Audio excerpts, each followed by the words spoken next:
Good evening, ladies and gentlemen, and welcome to the show. This is the Mushroom Podcast. I am your main man, Mush, a.k.a. Papa Lance, your host and curator of the show. And we're here to give our opinion and our reaction to day-to-day current events, sports, and entertainment. Besides that, we are huge advocates for the use and complete legalization of psilocybin, also known to most as magic mushrooms. We'll talk about the effects and the benefits of its use, and from time to time as we chat and learn together, I'll ask for your comments, experiences, thoughts, and knowledge on the subject of this extraordinary fungus. We'll discuss the different types and their effects along with possible dosages so that you may receive the most positive experience with the maximum benefit. So let's have some fun, Gus. Oh, shut up. So, for those of us who have previously dosed ourselves and experienced the effects of psilocybin, or magic mushrooms, I guarantee you that we have a story to tell. And at the end of this video, for those of you who are comfortable with sharing your experiences, please do so. And leave your stories in the comments and we'll talk about them in the near future when we go live. I'm really interested and excited to have you share your thoughts and feelings about your experiences. Your first time. So, my first time doing mushrooms, I was about 19 years old. We were at a cabin in the mountains at Lake Arrowhead here in California. There was, I want to say, maybe eight of us, maybe? And it was a hell of an experience. Rented a cabin and decided to do mushrooms. In the dead of night, out watching the stars and shit. Which we'll examine fully on a later show. But let me say, I have never had a deeper focus on anything in life like I did on the game of ping pong that we played at the height of my experience. Truly, truly magical. But, you know, back in the 60s, there was a movement called the Summer of Love. The sexual revolution. It was a movement that involved a lot of drugs, sex, and people called hippies. Now, the sex part also came with a lot of venereal disease. Back then, the COVID was the syphilis and the gonorrhea, or the crabs. Now, some of you are not old enough to remember the crabs. Now, the crabs weren't a venereal disease, but they were something closer to exactly like what they sound. Little crab-like bugs that lived in and thrived on your pubic hair, and reportedly caused unbearable and unparalleled itching. And here's an interesting fact. Do you know why we don't have the crabs anymore?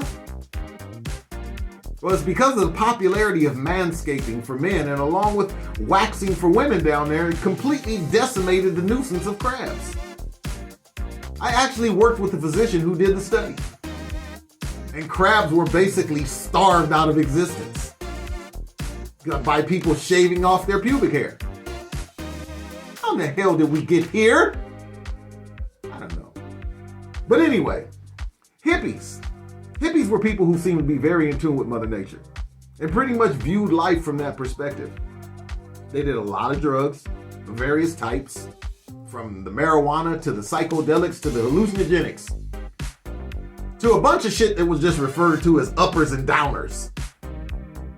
And there were a lot of positive benefits from a lot of the drugs out there, but a lot of people didn't trust the research and the data that was coming in because it was coming from people who were high. A lot.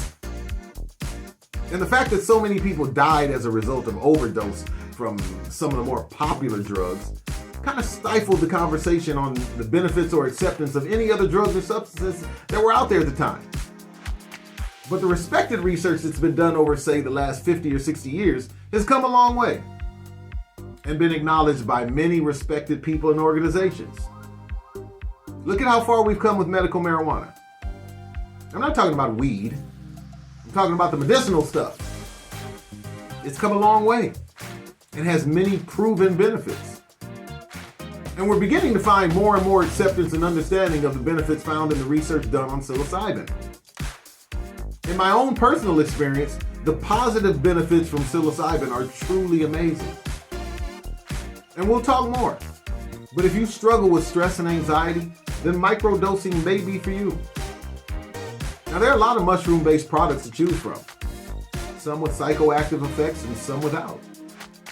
As we move along, I'll review some of these products to check their effectiveness and to see if they're who and what they say they are, or if they're just catfishing the game. We'll find out. But let's move along. Today I'd like to talk about a couple things that have been in the news quite a bit lately. And let me say first that I pride myself on being able to be fair to people and allow them to be who and what they are.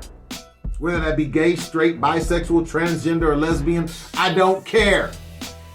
As long as you aren't negatively affecting other people and their right to be who and what they are, then I believe that you absolutely have the right to do so. Which leads me to examine the issue of the transgender athlete. Most importantly, the biological male to female transgender athletes that intend to compete against biological female athletes, especially in strength sports. For instance, if you took steroids and competed in sports against people who had no idea, nor the same chance to cheat as you did, then you cheated. Plain and simple, you cheated. You catfished the game.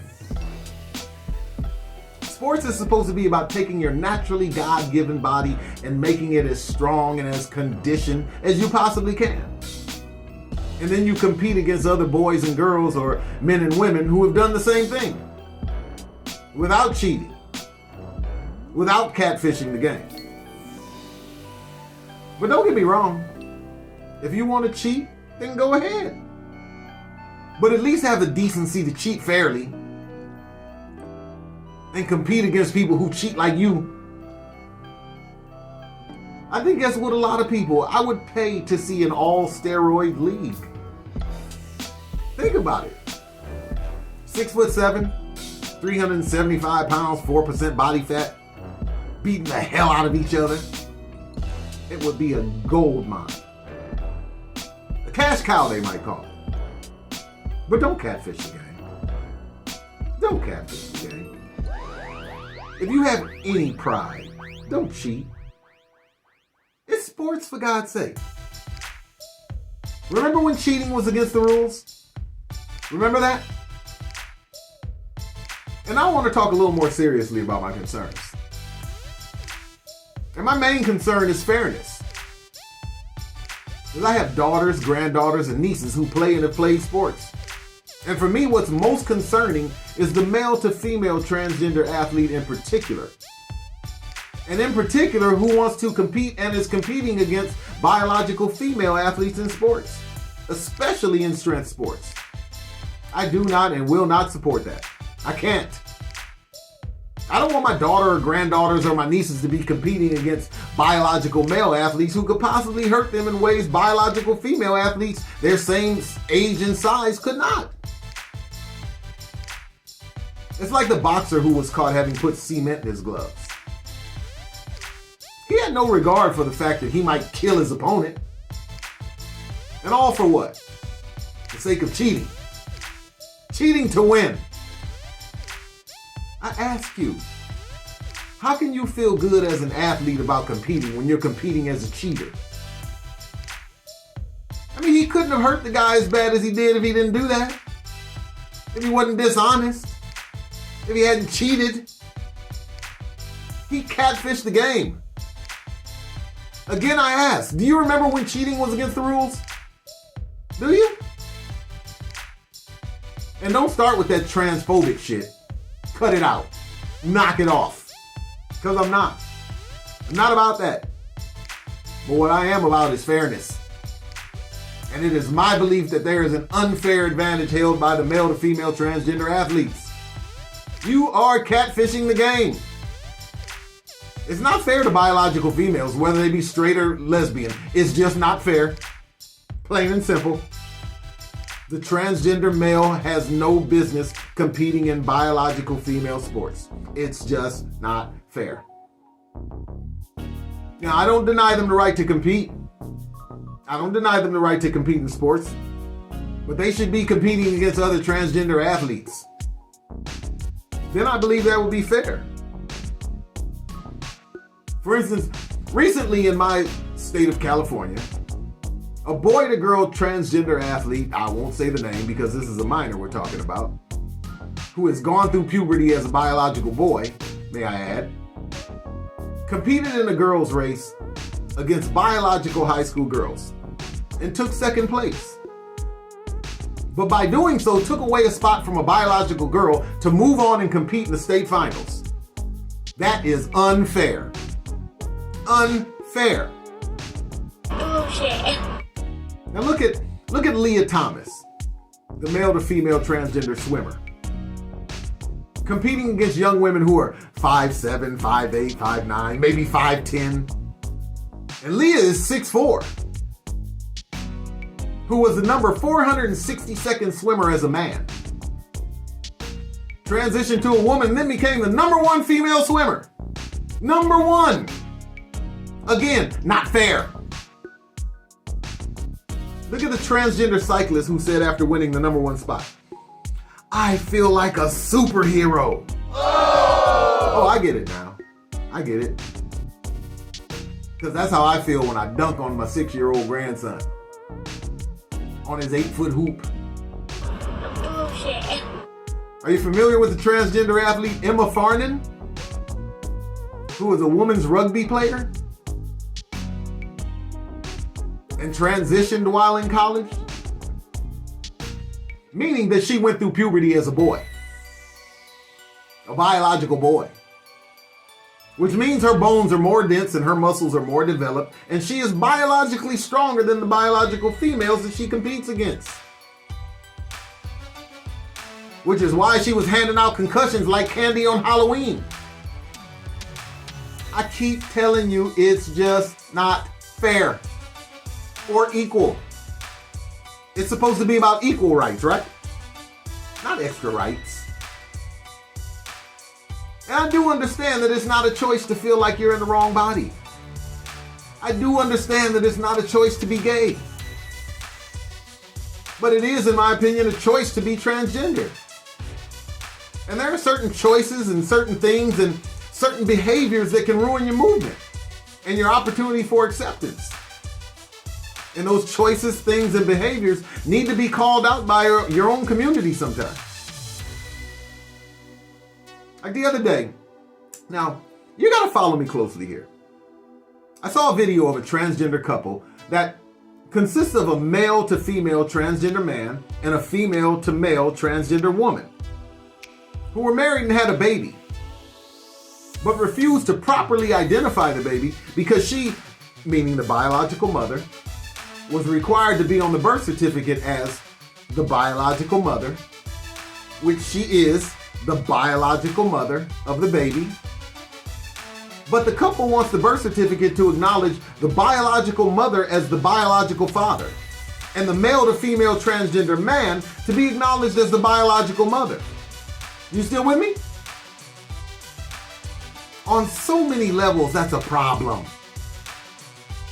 Okay, so then they made a video of them and the baby attempting to have the male to female transgender man breastfeed the baby, saying, well, it meaning the baby, it won't latch on because he meaning the dad, the mom, doesn't have any milk. But we were hoping it would work out. How in the hell will that work out? How about biological men don't make milk? Make it make sense to me. This is the kind of shit that ruins any argument for acceptance or equality that you may have.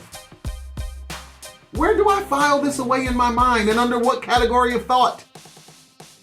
It's so goddamn confusing. Reminds me of a clip of the Ali G show. Let's take a look. I think all humans are Homo sapiens. You are too. Okay? You are too. That guy is a genius. The term homo. But let's move along. How about the Canadian transgender weightlifting champion, Anne Andres, who mocked biological women for being so bad at the bench press, and then proceeded to break the women's record for bench press, only to have a biological man, Avi Silverberg, come in and declare himself a woman. Because that's where we're at right now. You can just declare yourself to be whatever, so choose now. So he declared himself a woman and entered herself into the competition, and then broke the record set by Anne. To which Anne replied, it was unfair, and called Avi a coward and a bigot. saying that what he did was done with malicious intent. And then admitted that maybe her own participation in the event isn't necessarily fair. And said, quote, because you know, there's science and whatever. But people want me there. I'm nice to people. Really? Really, Ann? 911, what's your emergency? That may be true. They may want you there.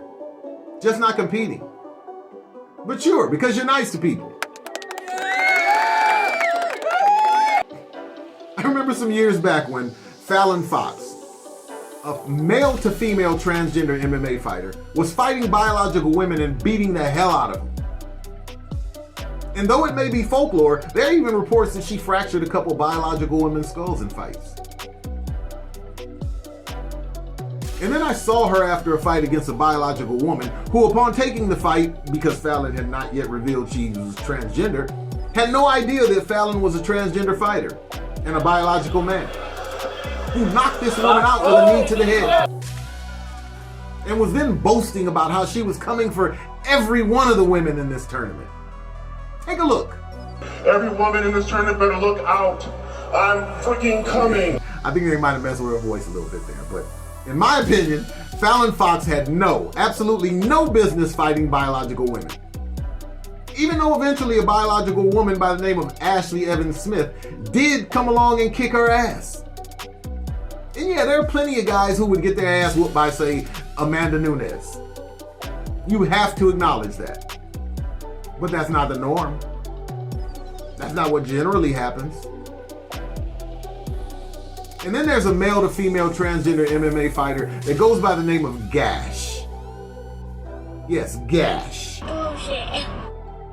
Who I saw fight what looked to me to be a biological man and was beating his ass fiercely. Let's look at the clip. Okay, granted, not the best fighter. But if she decides to fight biological women, she is probably going to beat the daylights out of them. Furthermore, once again, I just can't understand how you can take pride in winning when you know you have an unfair advantage. You are catfishing the game. I mean, okay. For example, I am the best domino player in the world. Bullshit. So what would I look like taking an unfair advantage of some poor average domino player who has no chance against the great domino talents that I possess? I would be catfishing the game. And that would not be fair. I digress. Do you remember Alana McLaughlin? In her MMA debut, she beat up a biological woman and choked her ass right the hell to sleep.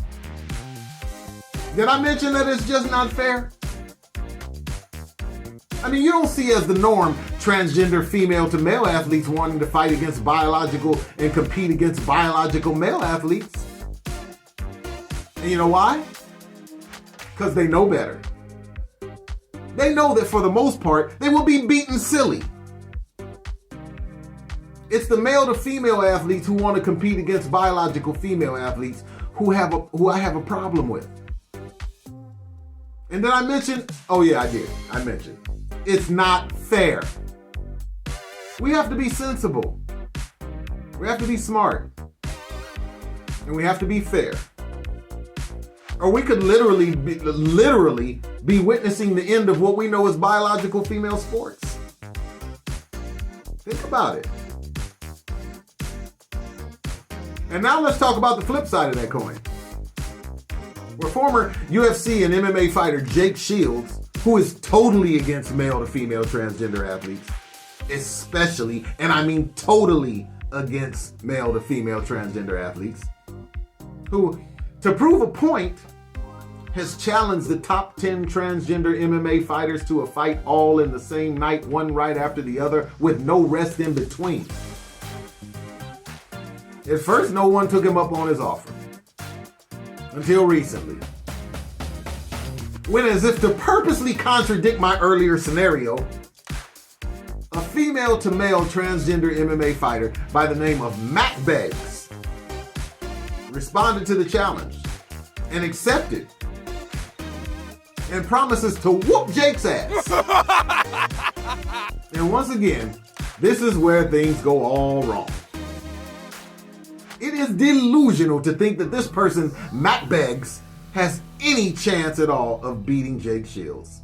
At all. Jake Shields is one of the better fighters the sport has seen. Jake is going to beat the daylights out of Matt Beggs. But personally, I think he's in a no-win situation no matter what. I mean, especially if it's just to prove a point. Because as soon as he wins, he's going to start to hear things like, well, it's not fair. Because Jake is a biological man, and Mac was a transgender female to male athlete, and at the end of the day, is still a biological woman.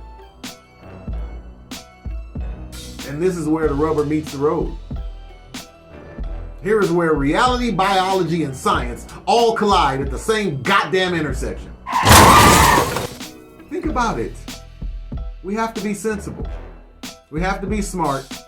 And we have to be fair. We have to be fair. Fair. Now, on a lighter note, I have one more thing I want to talk about before I go. And then we'll get to the psychedelic moment.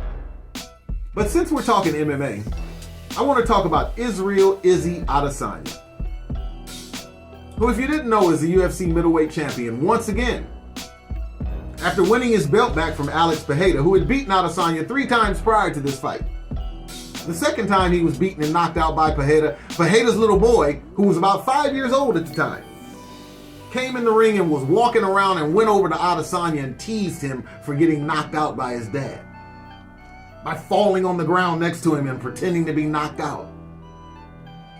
Well, that shit didn't sit too well with Adesanya. And he never forgot about it.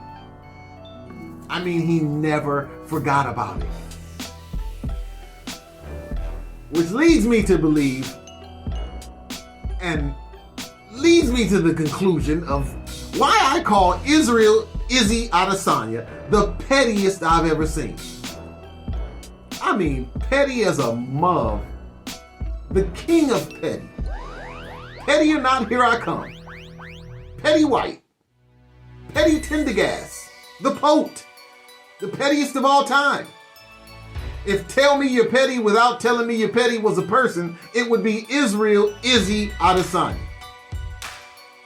Because when he knocked out Pereira some weeks back, he searched the crowd to find Pereira's son, who teased him 7 years ago, and is now about 12 years old. Found the kid in the crowd who is now crying his eyes out after seeing his dad get put to sleep. Adesanya walked his petty ass over the cage side and pointed at him to get his attention. And then dropped to the floor like a goddamn dead man. Look at that shit. Someone said, Izzy, he's just a kid. He said, and the fuck what? If I had a kid that did that, I would be like, hey, get your ass over here and apologize.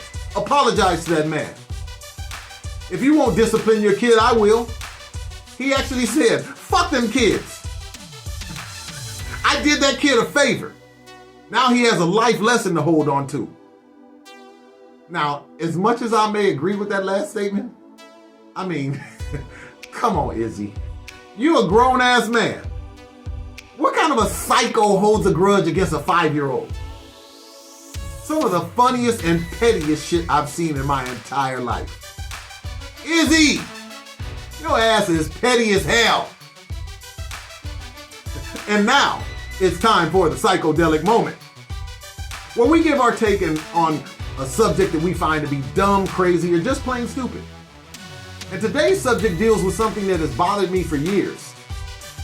Decades, may I say.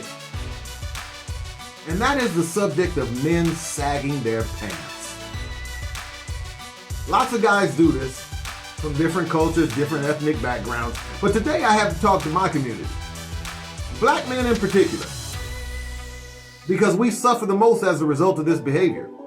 We are judged more harshly than others who exhibit the same behavior. And I'm going to call it out. Because it hurts us. It's still hard for me to believe that in 2023, we still have grown-ass men walking around sagging their pants and showing their goddamn underwear. Excuse me, showing their goddamn drawers. Now, I'm okay with loose sleeve fitting slightly below the waist. I'm okay with that. But now you have guys going full butt cheeks, whole ass out. I'm just curious to know why you would think it's okay to go to someone's house and sit your drawers on their couch. Or ride with your drawers on the seat in their car. How do I know if you clean your ass good? Ew! A lot of these guys obviously weren't taught that when you wipe your ass up, you must also wipe your ass down. Ass wiping 101, your parents should have taught you. I can't tell you how many times I've seen these sagas with dirty underwear.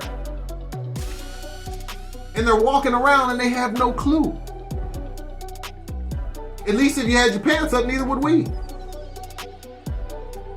And then they have that dumbass, wide-legged, old man, decrepit-ass walk that they do to keep their pants from falling down. And for me, the worst part of it is that a whole lot of women and a whole lot of girls think this shit is cute or somehow attractive. Or at least that's how it seems. I mean, they must feel this way. Otherwise, there's no way in hell that guys would do it. Question for the guys. Have you ever seen a lady out with a dirty thong showing? No, you haven't. Because if you did, then what you saw was not a lady. And you know why? Because ladies don't move like that. Oh! Ladies don't move that way. I mean, women could stop this shit in no time flat if they really wanted to. If women decided that they would just ignore these sagas, shun these sagas, and show no love for these sagas, and women begin to laugh at these dudes, they would stop doing this shit. Because they do it to impress girls. If girls shun this crap for 1 month, it would stop. Because then, if not, who would they be doing it for? Who would they be trying to impress? Other guys? Maybe so. I was told that when you sag your pants like that in prison, it means that you're advertising. Now, who knows? Maybe they're just hiding in plain sight. But it's hard for me to take a grown-ass man serious when he's walking around with his pants down. Come on, my saggers. Stop sagging, my saggers. Please, stop sagging. And this has been the Psychodelic Moment. Now, that's just my opinion, and we'd like to know yours. Don't forget to like, share, and subscribe. Hit the bell and help us grow the channel. Leave your comments below. And let us know how you feel. Let us know what you think. Don't hold back. We appreciate your time and your support. And remember, sometimes you just need a little microdose to help you get through those psychedelic moments. Till next time, shroom mates, may peace be your partner. I'm out!